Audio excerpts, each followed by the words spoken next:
I think we're live. Okay, 2 minutes late. This time it was me. It was the dang coffee man. Yeah. Hey everybody, this is the Jimmy Doane Show. Hey Bobble, how are you, sir? I'm Counselor Curtis. I'm here with Jimmy Doane.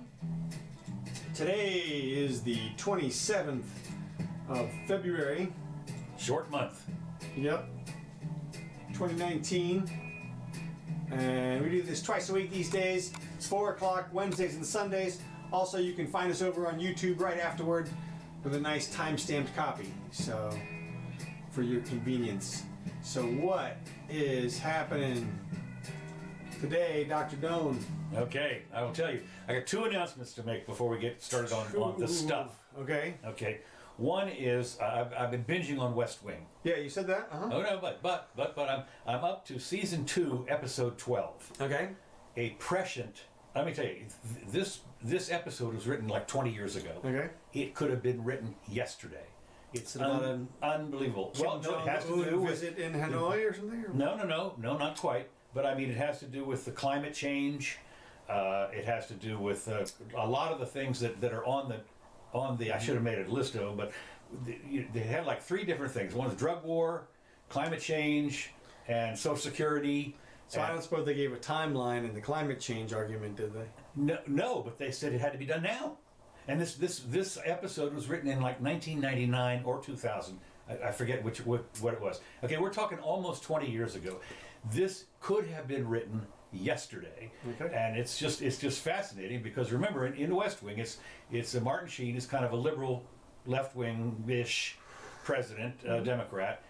But they do have occasional, some sops or whatever it is, and the writing is fabulous. I mean, it's unbelievable. And the actors, classic, and the writers. I say when you go see the writers who are writers, these are people that in my time were famous. I mean, these are people that were in the cabinet in those days, in the Reagan cabinet and so forth. They were writing this stuff. I mean, these are the people that really knew what was going on. Script supervisors, you mean? No, they are actual writers.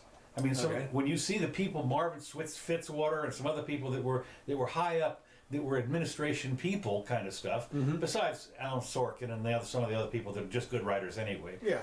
Anyway, I cannot recommend it too highly, because if you see this and you see 20 years and you're thinking, nothing's really changed. I mean, it's unbelievable. I mean, it's just, where do you get off on this? And the personalities that they have, they've pretty finely tuned it. Now, number 2 announcement I have today. Okay. I have this right here. I'm showing you this. This is our new special Jimmy Doane business card. Now, dun, dun, dun. Now, let me just tell you what's great about this. Okay, this is Jimmy Doane Show business card. Right. It's blank on the back, so you can do writing. Oh, See, this time. So now, this card is a sensational card. A lot of other podcasts will send you a mug or something like this, but you can't carry that around. This is on thicker paper than normal. It's glossy. It shows very well. And it shows, if you, with a small donation, PayPal or whatever it is, or Bitcoins or something, I will personally sign this card only on part of it back here, so that you can still have room to write, and send this card to you, and this will identify you as a Jimmy Doane Show Club member. Terrorist. No, well, again, there are only times that there are certain times that you might want to whip this baby out. Other times, not so much. But the beauty is, you don't have to carry around a mug or whatever, or something else that other people would send you. This handily fits in your wallet. It should come with an automatic shredder, like that Banksy thing. No. But anyway, it tells everything you need to know: how to get a hold of us, how to email us, and the show times. A worthwhile addition to your card collection. Okay, moving on. Okay. Billionaires for Bloomberg. This is one of the things that I thought was funny. What's his name? Warren Buffett. And this guy has, I don't know, he's gone off the deep road. He's been off the rails before. But he now How can you not be? If you're a billionaire, I gotta believe your world view, your universe view. I mean, it must be just insane to have that much authority at your command.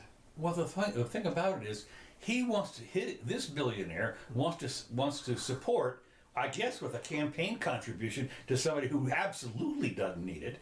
You know, the Bloomberg, you know, Buffett wants to give Bloomberg or support him or whatever he's going to do. But you have to understand. Well, they're in the club. You know that they eat at the same places. But they obviously think that they can run the show better than anybody else. And of course, Bloomberg is famous for the 32-ounce drink. We're not going to have any more of these. Right. And he wants to rule people. Is what they both of them want to rule people. Well, and, I'm with you. He's a dork. Warren is just another one of these guys who is a super billionaire like Bill Gates who, I mean, it's like I said, they have so much money, it has to be world view distorting. It has to be. I mean, you think about it, just if you just walk around. I mean, I know that Warren Buffett still lives in the same old house in Omaha, blah, blah, blah, whatever it is. But he was on the other with Bill Gates' dad. Mm-hmm. And this was 20 years ago or something, and he thought that the inheritance tax should be, 100%. I mean, as far as they're concerned, you don't get to inherit. Well, this makes no sense at all on so many levels. The death tax, as the Republicans used to call it, is something that the money's already been taxed, and now they have somehow decided, Warren, this is what's so bad about it, is if you think that the government people ensconced in some bureaucracy, knows better how to spend that money after you're dead than you do or your offspring do. And of course, as I've said before, and I have witness to this as somebody who actually has been in the inheritance business, I can tell you, it goes back into the general, that's the ultimate trickle down. Well, one thing I noticed about your Warren Buffett article was your complaint, and I agree with you on this level. If you're somebody who wants to raise taxes, lead the way. Right. Go ahead, exactly. If you think taxes should be 70%, like if you're Warren Buffett and you think that's what it should be, then what's holding you back? Yeah. I don't understand why you wouldn't donate and do the right thing if you think it's the right thing. Why would you need to force other people to do the right thing? It's like, I think of do the thing. Who says it's the right thing? They think it's the right thing. Well, here's what I'm saying. If you think it's the right thing, you do it. Whether you think that's just what you do. Yeah, like I say, lead by example. Exactly. One of the things I thought in this article was Buffett added that he thinks Bloomberg has the right goals for America and that he understands the economy. No, he doesn't. He doesn't understand. How does anybody understand? This is the Adam Smith thing. There are 320 million people in the United States that all have, on a daily, moment by moment, change with their thinking. As we talked about before in the cereal aisle, you go in there and you say, well, he wasn't. You talking about the soda thing now again? No, not so much that. That's one of them. But I'm saying that the economy. When people say they understand the economy, they think they can mold the economy of 320 million people to do the right thing. You can't. The history is you can't ever, because it's at the point of a gun. Well, and let's be clear. I think what you're saying is that it has an underlying structure that like you just leave it alone and it does okay. It totally does. The more you mess with it, the more you mess it up. Bloomberg, these kinds of guys think that they're monetarists. They believe that you can manipulate the economy, as you say, as a whole. But I don't know any policy that he's pushing individually that is of that ilk right now. That is Bloomberg for the nation. Of course, he did the soda thing, which was ridiculous, but that didn't have anything to do with the economy. He wanted to do that just because he wanted to affect society. He wanted to make people thinner.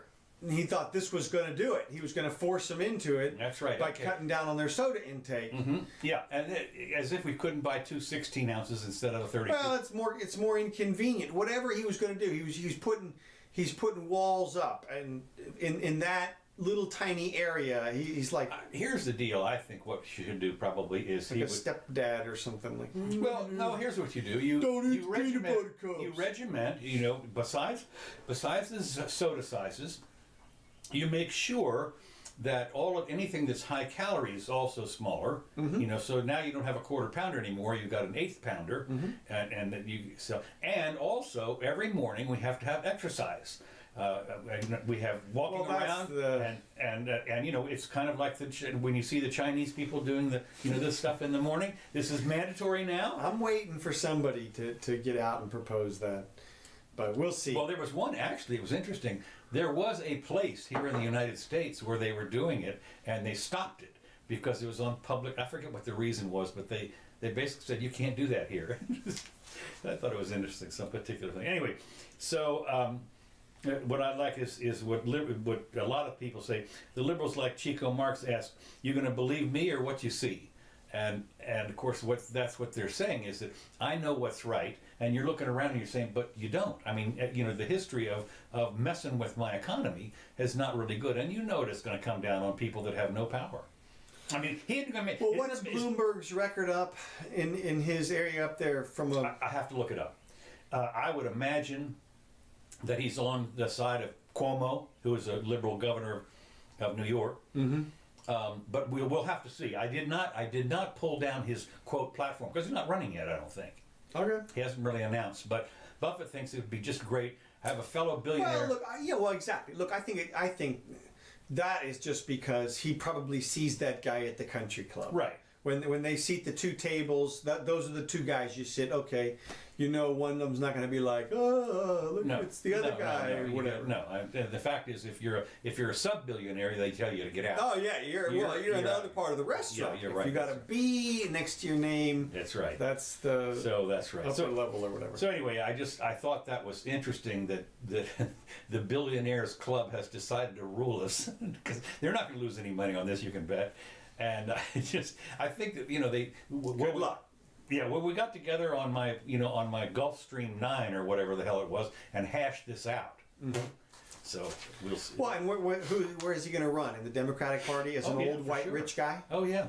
Yeah. I mean, come on. Well, think about it. When, I don't know what it is, but typically a presidential election, garners somewhere around $2 billion per party. Mm-hmm. Well, these guys can write a check for that. Yeah, but then so what? You still have to get the votes. I still maintain you can't just buy it. Well, you can come pretty close. I think you can do a lot. Excuse me, I'm getting ready. Excuse me. All right, moving on. Okay. Havana. Fire up the transporter. The Cubans appear to have overwhelmingly ratified a new constitution. Mm-hmm. That enshrines the one-party socialist system as irrevocable while instituting modest economic and social changes. Well, okay, I'm calling bullshit because I just love this. This is from Sunday's... Where am I now? Well, I have to talk to the transporter boys because apparently I got put in the bad place this time, and that's just hideous. You are at Yale Medical School, and I'm at a hospital in Cuba. Okay, oh, good. It's almost identical. That's right. Results from Sunday's constitutional referendum, which saw 80% of the 8.7 million people that were authorized to vote cast ballots, and of course it was overwhelmingly in favor of the new constitution. Well, one of the things that I thought was interesting about this was the new constitution, according to this article, almost reads like ours. I tried to find it. I haven't found it, but what it says here is there are important changes that reflect a gradual opening of the Caribbean island since the fall of its former benefactor, the Soviet Union. There are references to markets and recognition of private property, foreign investment. Yeah, good luck. They already did, that's how when you have foreign investment, you get to take it back. Small businesses, gender identity, and the right to the internet, and the right to legal representation upon arrest and habeas corpus. The new constitution would also restructure government, adding a prime minister and setting term limits for the president. But I'm saying and this is here their new constitution. Gender identity, they're on a wrong track here right off the bat. But the internet, as soon as they get the internet ubiquitous in Cuba, all things are going to just go crazy. I mean, this is once they have information, access to that kind of stuff, it's Katie bar the door. But I just think that the recognition of private property. No, they're not going to do that. Well, that's why I was searching for the actual document. Right. I have several questions about this article. For example, what exact body passed this constitution? Yeah, who came up with it? Like we have here, for instance, in Florida, every 10 or 20 years we have a constitutional revision commission. Okay. And they come up with new stuff to add to our 600-page constitution or whatever we've got. And it goes through committee and the legislature and all that kind of stuff. And then we get to vote on it. Right. And of course, what you get to vote on is stuff that it just. I mean, when you see the proposals, they're 1,000, 2,000 words long. I mean, who understands it? Nobody. And sometimes there are two or three opposing things in the one amendment. Right. Well, that's the... even though there's a law against it. Right. And we try to minimize that via that law, Right. which you said is a single item bill provision, which we should definitely have at the national level. Right. But my question is, how is this power going to be transferred around? Is it going to be transferred around? Is it going to be dispersed from the central authority that it has been for the last 60 years controlled by? Right. Are they really going to do, like you say, private property on a grand scale? Are they really going to allow foreign investment to the extent that they can own property and Right. do business? That's the great thing about doing business in the United States. You buy a piece of property here, man, it goes on a record that is hundreds of years old. Right. But all the way back to when the first settler took it from the last Indian. Well, except in one case. In one case, the records, in certain parts of the United States only go back to 1803. Well, The Louisiana Purchase. Right. We don't know who had before that. well, okay, certainly. But point is, it's very solid record keeping, which Right. allows for a stable legal system, which allows companies to feel secure in their investments and allows people to pour in money, which otherwise will not arrive in Cuba. Right. Well, there's always the threat that they're going to Renationalize. renationalize or eminent domain it. Right. Because that's what's happened in this country to some extent. Private property, some private property has been taken for private use when it's not supposed to, and the judges and the courts have all the way to the Supreme Court have upheld it, which is scary. Well, Anyway, it could even be worse than that in Cuba. I mean, right. just saying, you Significantly wonder worse. what are They the have a restrictions. frayed edge. And They who have a has the gun? destroyed system. Yeah, and who has the guns to enforce it? I mean, if you go to the government and you say, I'm going to complain, well, the government has the guns, and they're say, well, you can complain all you want, but where's your army? I mean, it's... If they're inclined to act that way, and of course there will have to be been. some 60 years. Well, right, and that's why what'll happen at this point is, of course, there'll be some investment. Somebody's going to roll the dice. They're going to say, Right. you know what? I can open a casino down there Right. for $20 million, Right. and I might make $100 million or $200 million. And if they take my $20 million casino, so Right. be it. Now and you're right about that. It would be a rounding error in somebody's budget, Exactly. and we'll give it a shot. We'll roll the dice. Yeah, and of course, one of the things that happens is, especially when you open up a casino, hotel, whatever it is, like the Mirage or something, Mm-hmm. and you've got 5,000 people working for you, and plus all the ancillary well, it stuff. gives you a little more sway. I would guess. As your empire builds, that's of course what you want to happen, is there to be a huge infusion of capital and investment and a return to the glory that was Havana. And there, Of course, there are a lot of people that would dispute that, but still, even though it was under what's his name before he got thrown out, it was kind of nasty to a lot of people, but it still wasn't a poor country, so whatever. I'm going to move on. Okay. Let's see, I told you. Oh, here. did I freeze again? What? Keep going. What happened? You froze. Yeah, Okay, let's it's not. okay. This has to do with AOC. Okay. AOC has come up and said, maybe people shouldn't reproduce. Oh, Because of can you imagine? I mean, this is that's stunning. not exactly what she said, though.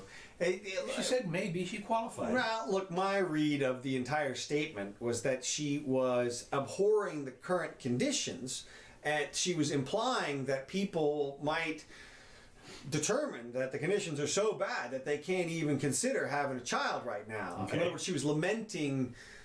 She was sad that people would have that consideration theoretically. Right. She thinks the situation is obviously hideously hideous. I'll go ahead and do our global warming slideshow here. Oh, okay. This is just a hodgepodge of a whole bunch of different graphs that may or may not be applicable to anyone's consideration of the situation. But I think I would urge everybody to check out the actual official sources, that being NASA and the National Association of, or NOAA, what is that, the National Oceanic Administration. yeah, Right. Yeah. on sea level change. Right. And you'll see things like it's amazing some of the misinformation that's out there. Even Tulsi Gabbard the other day tweeted out. I follow her on Twitter. She tweeted out a picture, a GIF of Honolulu basically underwater, and said, "What are we going to do? Climate change is here. It's here right now." She said, "We in Hawaii know that it's here right now." Well, if it's here right now, then we don't have to worry about it because everybody's fine right now. Yeah. So, but her implication was that, of course, we're going to get this huge sea level rise in Honolulu, which was really on the order of a few meters of sea level. They are talking about literally inward from 3 to 5 meters. It's ridiculous. It's insanity. Look, if you go to, and here's how you know. If you go to NASA, even NASA has the current sea level rise at 3.2 millimeters per year. Okay, so for 100 years, that's less than 1 foot. It's a tiny amount. It's not a meter. It's not a half a meter. Well, I'll tell you. Even with acceleration of the sea level rise, it might be a half a meter, but it's not going to be 3 meters. That's ridiculous. But nobody except for Al Gore claims that type of sea level potential. Well, it isn't. You say that, but actually not true. I've got another little article here that I'm going to. There's been another article, and that is the. Let me just see here. I'm talking about it here. Venezuela, no satellite data here. This is this has to do with climate change. She said okay, forget the children thing. Our planet is going to hit disaster if we don't turn this ship around. So it's basically like there's a scientific consensus that the lives of children are going to be very difficult. That's what so okay, scientific consensus, and so so she asked, is it still okay to have children? Okay, I hear your point. She took a shot at Dianne Feinstein. This is AOC. Oh, this was hilarious. Did you see the clip? Huh? Did you see the clip where the kids walked up to Diane? Yeah. What are they, 9, 10, 12 years old, 13, something? No, the kids looked to be about 9, yeah. Okay. But then their chaperones, they had like some older kids or some chaperones. Right. Anyway, they were saying, they were going to her, and this to me was very telling on several levels. First of all, AOC took Dianne Feinstein to task for the way she dissed the kids. Right. And so anyway, so she said, what are you doing dissing the kids? They are the ones that are going to inherit this horrible climate and so forth and so on, and they have a legitimate concern, and so why would you diss them? And of course, what Feinstein said, I've been doing this for 30 years, and I know what I'm doing. Go take a nap. Go take a nap, right. And so and I know what I'm doing, so maybe people should listen a little bit. One of the things that I thought was interesting, AOC said Feinstein's response was like, not good enough.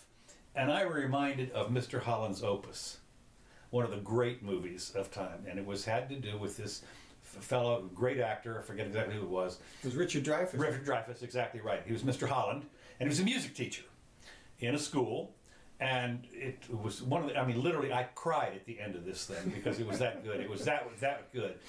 The point was that his son was born deaf, and for his he had a little problem coming to terms with this. Mr. Holland's Opus takes place over about 20 or 30 years, 20 years at least. And they all get back together again. But one of the famous lines that I saw was when their school board is having a meeting, and he goes in there, and they're getting ready to cut the music budget. And they said, we have to do, we've been trying this. And he taught, some of the kids that are on the school board, some of the people that are on the school board, were his kids, were his children, that he taught them 20 years ago. And now they're on the school board. I taught you. You remember this, that, and the other thing. And they talk about the value of the music, and the arts and the music and everything like that. And one of the people on the school board says, we're trying as hard as we can. And he says, that's not good enough. And that's the whole point. That's not good enough. The fact that you're trying, this is what here she's been working at this for 30 years and so forth, and AOC did come out and say, that's not good enough. I think that when you see that people have been working on these things, like the drug war, we've been working on the drug war for 30 or 40 or 50 years or whatever it is, or poverty, since 1967. This is not good enough. Yeah, well, I certainly agree with you there. The question comes back once again to what would we do, or what would we have done? From my perspective, there's nothing that can be done in terms of the global warming situation. No, there isn't. Get out of the way. Well, don't take you know what they're talking, and this is what is so great about the West Wing, season 2, episode 12, and they're saying, well, for $500 billion investment, we get a $20 trillion return. Mm-hmm. Well, and of course this is what they're saying today. Right. This is 20 years ago, and this was the propaganda on West. And I'm laughing. I'm sitting there thinking, this is exactly what they're doing today, and this was on TV 20 years ago. And I'm sorry, it's all still here. Well, it makes perfect sense. It's the evolution of any argument like that. I just have to laugh because, this script could have been written yesterday, just on so many levels. So anyway, you have to go see it. So anyway, the freshman New York lawmaker added, "Imagine attacking a jobs guarantee by saying people prefer to earn money." What an idiot! She said what she wants to do is she wants to, as part of her green new thing, is she wants to have a guaranteed jobs program, or no, I'm sorry, a guaranteed income kind of thing, to give people money. And how can you object to that? We've taken a survey, and I find it hard to believe. Are you telling me that people would rather have a job than take free money? And I'm going like, yeah, but could be. But that's not the argument. That's stupid, is what that is. The fact is, free money, unfortunately, it ain't free for openers. Somebody had to earn it, and somebody who had a job. She's still of the mind that there's just a big barrel of money out there. I know. Can be tapped into. So, okay, moving on economics again. Janet Yellen doubts President Trump has a good grasp of economic policy. Now, Janet Yellen, for those of you who don't know, was head of the Federal Reserve for a while. I forget, Powell is the guy in there now. What's funny about this is, for her, when people say that, when Bloomberg says that Trump doesn't have a good, doesn't know anything about economics and so forth, and I'm laughing my butt off because Janet Yellen is clueless. She and Bernanke before her, and Powell even today, they're all Keynesians. They run this country down. They've just decimated the middle class by what the Federal Reserve has done completely. And of course, what's interesting is, if she had such a good grasp of economic thing, what happened? What happened with the virtual stagnation, except for the stock market? And of course, she and her predecessor were the ones that decided to inject damn near $1 trillion into the economy to save the banks. Well, it's way worse than that. Of course it is. Look, what Janet and her ilk are able to say, and this includes Timothy Geithner and Bernanke, Paulson, exactly. All of these guys are able to say, look, what we did was the right thing, and it worked. And they're still seeing the snapshot in time. Mm-hmm. And what they're going to say, of course, when it all crashes, is the guy who's in charge now messed it up. Mm-hmm. And they're absolutely going to say that. And they're probably going to call for another infusion, another injection. And actually, though, that'll probably happen, I think. But we'll see. I don't know where they're going to get that money. Well, they're just going to print it out of thin air and hold their breath on the inflation thing and change it to core. They're billionaires. Well, sure. So, but look, I don't think that they're not. I don't think that they're not trying to save the situation. I just think that they really believe that they have to do something. You've heard them say this a million times. And the only thing they can do is print a bunch of cash. And as you said, if they would just stop and hold the line and tap the brakes and let the system correct and catch up, that's the thing to do. Right. But the pain involved, and then it's unbelievable pain. Well, and it's years, and somebody's going to take that blame on the chin, unless they explain it all in advance and say this is what you can explain it all you want. Nobody's going to believe it. Well, they're still going to blame you when they're spanning bread lines. Nobody's going to. It's not going to. It's not going to be that bad. Again, it's hard to say, but I will say the one thing I will say is that Volcker, who was chairman of the Federal Reserve, was reappointed under Reagan, and then he basically tightened everything, and they had the worst. from 1980 to 82, we had the worst recession since the big recession. And then it all washed out. But back then, we were still a creditor nation. There was capital involved that we could tap. Now, unfortunately, we're $22 trillion in the hole. And, you know, where is the money to bail out? There's no, you know, you're already underwater, way underwater, 22 trillion. Well, that'll be the deep dive. Yeah, it will be. So anyway, I just think that it's interesting because these people, I don't believe, Greenspan said that he had read Ayn Rand in 1960. He said, I've read her, and you know that sounds pretty good. Well, he went off the rails when he was chairman of the Federal Reserve in the 90s. But what I'm saying is these people, they read Keynesian. They're brought up on Keynesian economics, not even the Chicago school, or they certainly know nothing about Austrian economics. Well, here, look, the problem is, I would say, is Milton Friedman. When you read Friedman, he reads almost like an Austrian about 3/4 of the way. Right. And then he's got this huge section about monetary policy. Right. And so these people convince themselves that it's perfectly okay to manipulate the money supply. Well, Friedman I will say this, he was not in favor of, quote, manipulating it. He said it in a computer. It'll be manipulated, and doesn't matter if it goes up or down, but this still, is... I know. Look, it's simple. All you have to do is go back to sound money. And this is another thing that's in your notes. When they talk about this climate change stuff, they talk about it with the certainty of, quote unquote, the gold standard. I know. They mention it over and over again, that now climate change is certain to the gold standard. Now, what do you think they mean by that? They mean... That is what is so funny. And of course, I remember one time when one of the people on the Federal Reserve came out and said that the dollar is the gold standard currency. That was either Krugman or... That was either Krugman. I think it was Krugman. And I mean, the dollar, the paper dollar, the fiat money is the gold standard of fiat. What about the gold standard of the gold standard? Well, everybody's abandoned that. It's you and I are the only two people left that think. But literally, I firmly believe that if some country were to establish sound money, that's all they have to do, is establish some sound money. It could be virtually worthless if they could guarantee that it's at least worth something. I think. Okay, well, here's what would happen.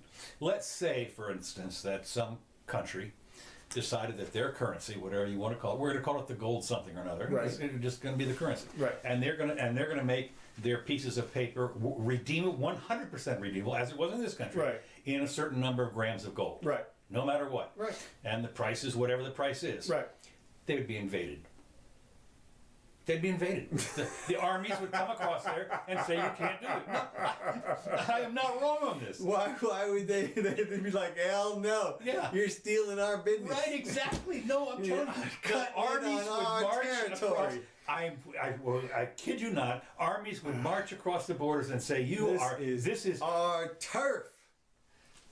I can tell you, Freaking sound money. Hey, what were you trust me. thinking about? Yeah, right. Grand Caymans. Yeah, exactly. So I'm telling you. So Well, I am not wrong on this. I can tell you right now, armies would march. I just wonder, it would take a sufficiently large and well-backed country. It would have to be somebody with top 10 resources. Like, Okay, let's just say it was Russia. And let's say that they made the ruble worth, 3 grams of gold or something like that. Fully convertible. Right. Well, Whatever it would be. right. And they had the gold to back it up. So Right, I'm saying they would right. take their gold, divide by... That's what you do. Yeah, that's all you do. Today, as of today, your ruble It's is... your 1/100th of an ounce. But Right, exactly. I think, Yeah, whatever. Doesn't matter. It would look like a piranha attack on the... Well, then, of course, you have to ask yourself, gee, would an army go against Russia? Yes. Yes. I mean, there would be people that would be really upset about that. I am not kidding you. I mean, because if it was that easy to become the absolutely suddenly overnight become the currency that everybody wanted. See, people that have dollars are not going to be upset, are not as their reserve currency. But look, it would have to be like if Russia were to do it, or China. China's been sort of flirting with the idea for a little while. Yeah, well, they've been buying gold like I know. And I didn't realize how much. When they buy like 100 tons of gold or something like that, It's not that much. No, it's not. Just It's you know, not, you think, no, we- God, dang, We still have the vast quantities. we But- do. Yeah, ours. Well, you know, that's interesting. You should say that. There seems to be the conspiracy theory that's been around for 30 years, 40 years that I know of, is that there is no gold in Fort Knox. Well, I noticed one thing that I thought was interesting, which I failed to mention when we were talking about Maduro earlier. Did you notice that at one point a couple of weeks ago, there was $1 billion of Maduro gold apparently stuck in the UK, Right. and they weren't going to give it up. No. And I think he eventually got it. Oh, really? I think so, because doubt it. I heard about a plane sitting on a tarmac and stuff like that. But my point was that this was one of those situations where it comes down to a question of who actually has the stuff. Right. And so you're talking about, is it in Fort Knox? Maybe it's not. Maybe there's a slip of paper in there that says... IOU. Exactly. Yeah. Signed from India. We are very happy to take out gold from you. No, they have. And of course, I don't a know. lot of the international gold also is held in New York in cages by the country. And so when somebody. Right, well, we found that out. We found that out in Die Hard. In Die Hard 6 or right, whatever that was the most important. That was the reality show. That's right. Well, well, okay. Well, I guess it's not going to happen anyway, so we'll see. Okay, let me go. So we did talk about the gold standard. Evidence for man-made global warming hits the gold standard, quote unquote, say scientists. Okay, experts, one again. Evidence for man-made global warming has reached the gold standard level of certainty, adding pressure to cuts in greenhouse gases to limit rising temperatures, scientists said on Monday. Humanity cannot afford to ignore such humanity cannot afford to ignore such clear signals.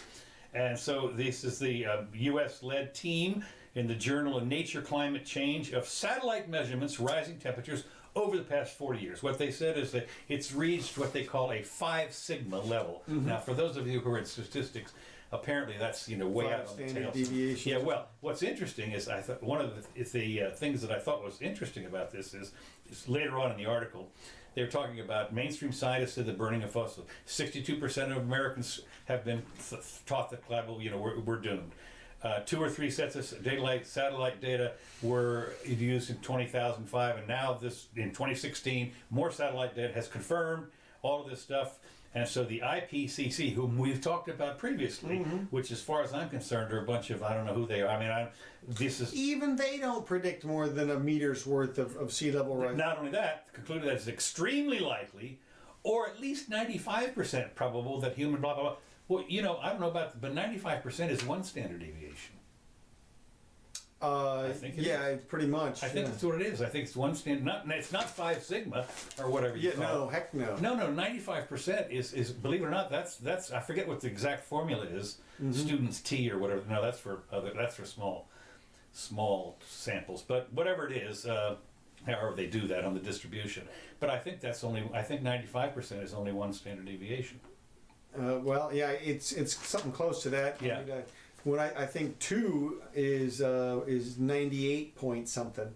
You're right. So it's way up there, but 5 is like is 99.999. Well, that's so far apart from 95. Right. So, well, and also that's man may influence or be the primary cause of or that kind of stuff. Now, I've looked through all the stuff, and there's a lot of argument to be made that man produces this particular ion of CO2, which is the one that's contributing the most right now. But I've also heard arguments that there's a logarithmic scale in terms of the absorption effect on that particular CO2, such that additional CO2 added to the atmosphere will have a vastly decreasing influence on the heat as the CO2 concentration goes up from here, which would make a lot of sense because we haven't seen huge boiling periods before in our atmosphere, even though we've seen large concentrations of CO2. Although I guess if you couple that with the sun or whatever, the solar cycles. But we got plenty of time. We got fusion on the way. We got type 4 nuclear fission reaction right now, which is the no meltdown type breeder reactors. Generation 4, would go a long way. And well, one of the things that they do always complain about is the waste product. And we're banning straws. And we're banning straws. That's the most. Well, here in town, we're banning plastic bags too. Right. So that's And we're going to invade China. That's right. The okay, I forgot what I was going to say. So that I thought it was interesting that this 1 Sigma, 5 Sigma, whatever it is. Okay, moving on to Venezuela. Okay. Marco Rubio. This is the thing. Our local senator, he's now the senior senator. From Florida. Bill Nelson got in, and I'm not Bill Nelson. What am I thinking? It's Scott. Oh, right. Is now our Rick Scott. Rick Scott is our junior senator here. Marco Rubio. I've kind of liked Marco, and I've met him. Seems like a nice enough fellow. Right. But what this guy did is I finally sat down and wrote him a letter. I actually took the time out to write and say, have you lost your mind? Are you a crazy person? And this is what he did. I hope you included something about Big Sugar. He's also a Big Sugar supporter. Well, duh. Here, this is, of course, that's why you got to see the Burt Reynolds movie, right? Which is not far from the truth at all about Big Sugar. A documentary. A documentary, right? It was cool. A great movie. I forget what it was called, but it was really, really great movie about the sugar people in this. There's like a family, the Fanjulis or whatever they're called. They control the politicians in that area to keep their sugar plantation alive. We're not going to let any Cuban sugar in here. Margot Rubio posted 2 photographs of former Libyan leader Muammar Gaddafi on his Twitter account on Sunday in an apparent threat to Venezuelan President Nicolas Maduro. What he did is there are 2 pictures, and one is Gaddafi sitting there, okay or whatever, and the next one was all bloodied and everything right before they cut him up. And the threat, obvious, not even shielded threat was, this is what's going to happen to you if you don't, do something. And I'm sitting there thinking, what? You've lost your mind. He opened on Saturday, Florida politician said that recent violence against civilians in Venezuela had opened the door to various potential multilateral actions not on the table 24 hours ago. He's talking invasion. I mean, I'm thinking about the really neat Star Wars was the second one. I think it was number 5, where they're sitting around with the Princess Amidala or whatever it is, and the things all go out, and the invasion has started. As they all came down. But I thought that was yes. Well, that's not going to happen though. It doesn't matter how much Rubio goes down there and jumps up and down. He's not going to get Trump on board for an invasion. They're not going to bulldoze in there. In repeated tweets attacking Mr. Maduro, the senator has claimed that many nations are increasingly, quote unquote, willing to consider taking action against Venezuela, which is not against Venezuela, it's against the leader of a sovereign country who was elected. However, you may think that it was bogus. I don't care. Well, that's why he's saying things like countries. He's trying to garner international support. Well, they have already got a lot of it, and of course the little minor problem is you've got basically Russia and some other countries that are siding with Maduro, and this is the old proxy war trick again, Korea, Vietnam, all that stuff was all proxy wars. So anyway, he said Mr. Rubio also attacked the country's government for refusing aid. Well, it turns out, I read someplace else, they're getting all the aid in the world, it's just not from the United States. Oh, yeah?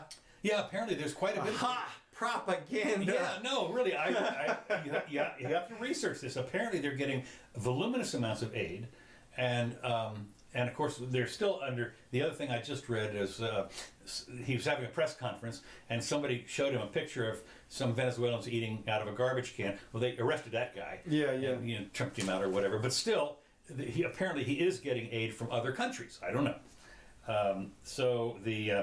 Let's see, he said, refusing. The whole world saw them set fire to carrying food and other humanitarian aid, said Mr. Rubio. Well, you got to ask yourself, is this another false flag?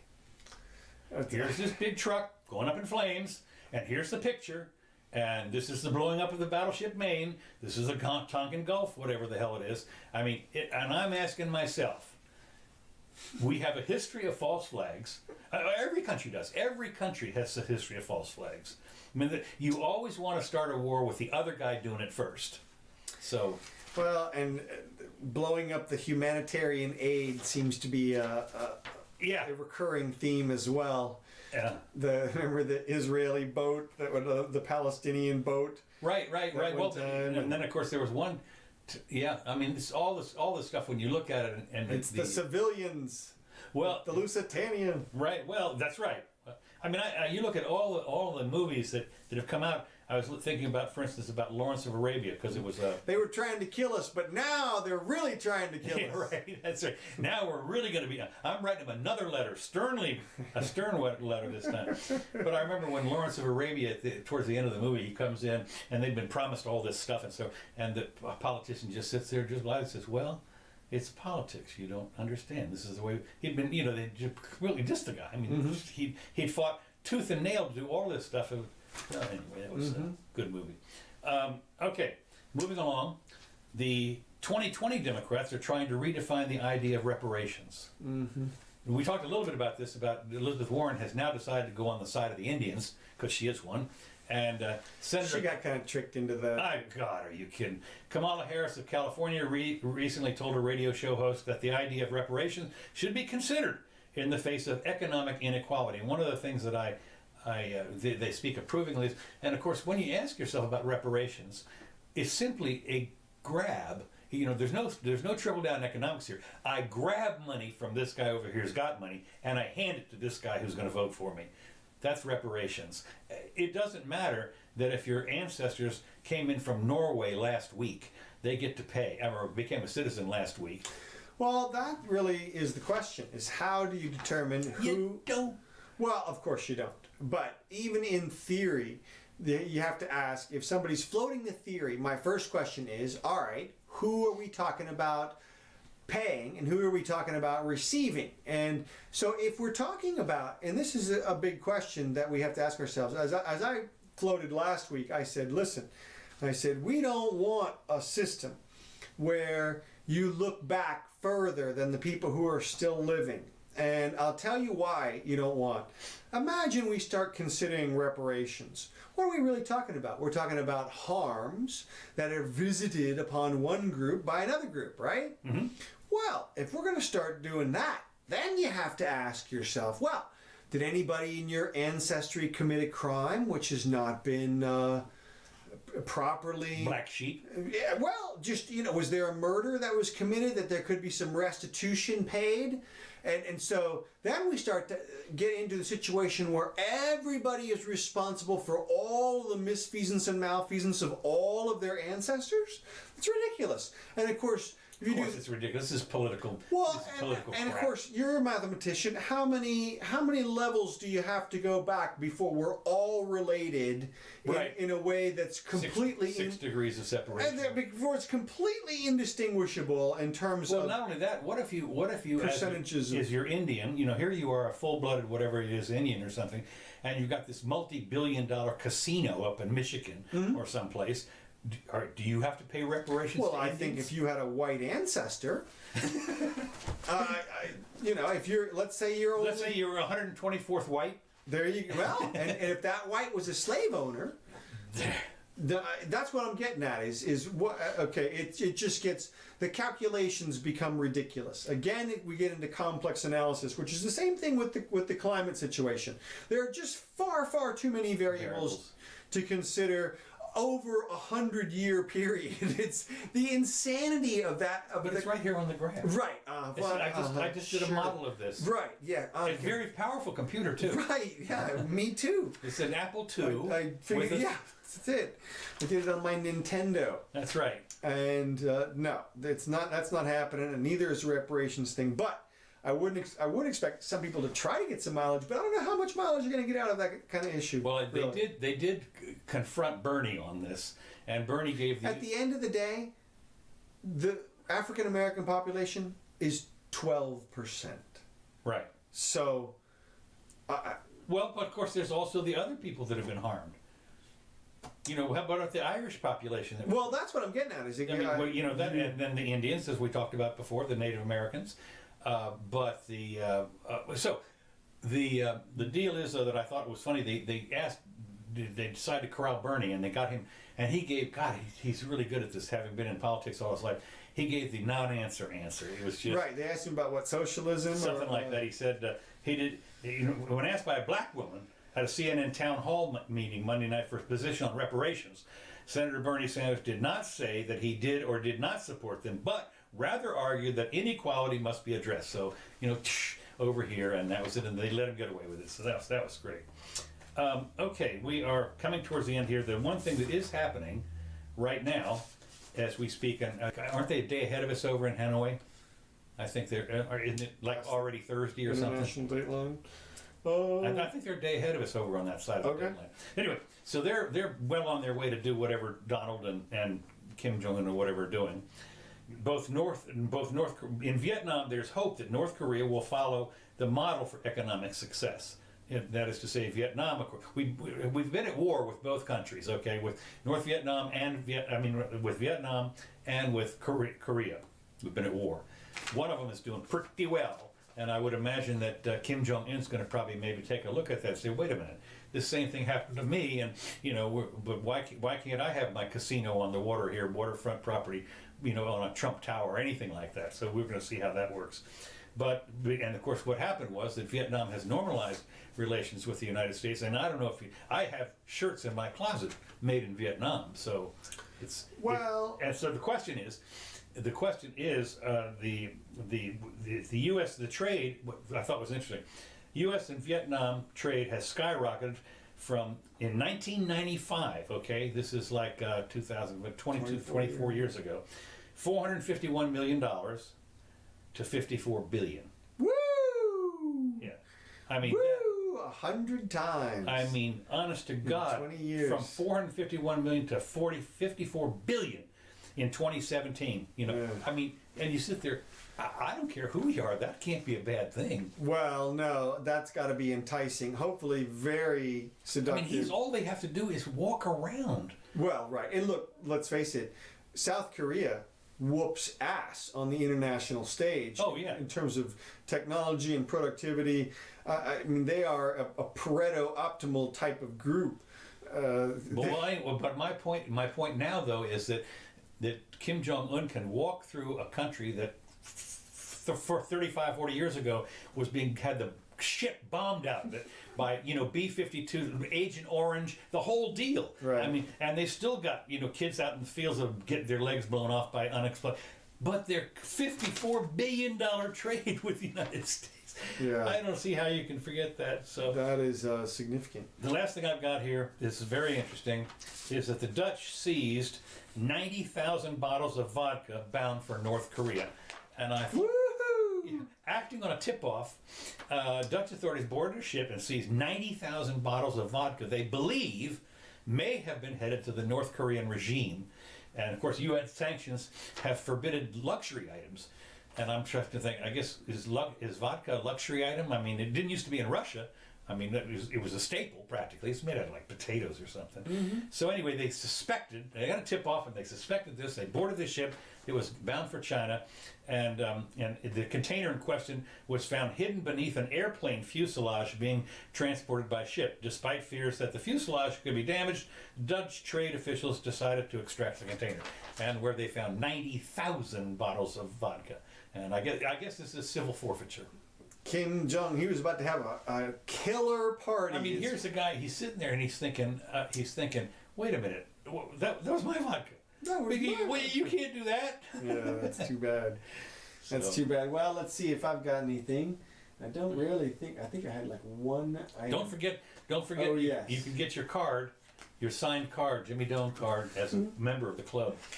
The big news of the day, which is happening right now, or just happened, is the Cohen testimony.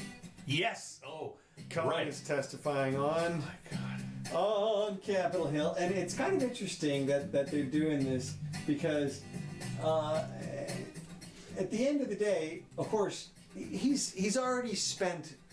We cataloged this some huge number of hours with Mueller and the team, like 90 hours or something of time with them. So I can't imagine that there's anything new. So this must just be sort of a dog and pony show while Trump is over in. Right. Well, that's what the left, of course, are complaining in a way that he went over on purpose right at this time. Even though it had been scheduled for a month at least. Right. I think it's the other way around. It looks as though they scheduled this on purpose while he was away. Ah. Okay. So that for some reason, I'm not sure. Maybe it would have been easier for him to refute the situation while he's here. He would tweet more often about it or something. I don't know. But it's kind of curious to me. But I thought it was interesting that Cohen said at least 4 things which I'm sure the Democrats are very upset about at this point. He undermined several key arguments that they have been making against the president. Oh yeah. Yeah, and this is a guy obviously who's willing to say anything. Right. So you got to say, if he says something positive about Mr. Trump, it's what we call a statement against interest in court of law, which is it's admissible evidence because it's obviously against the side that you're on. I see. And this is something. So he said that Trump did not expect to win the election. And that he continued his Trump Tower negotiations with Russia because he expected to not even win the primary. Mm-hmm. And then he was going to go on with Trump Tower. And we talked about this before. The Democrats have tried to say that Trump continued this Trump Tower negotiation, and there was some quid pro quo for Russia helping him get elected. But of course, the tower was never built. Right. So there is no quid in this.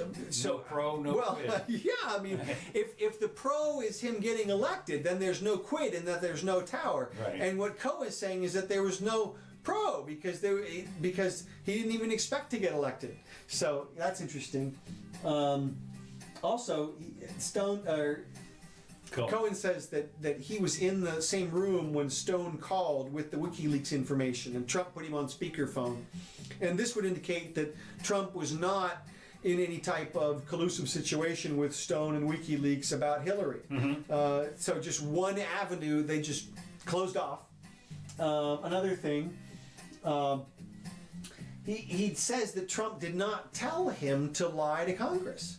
Didn't directly tell him to. Right. So now he has to say, as he did, that he just knew what Trump meant. Sure. Oh, I just knew what he meant.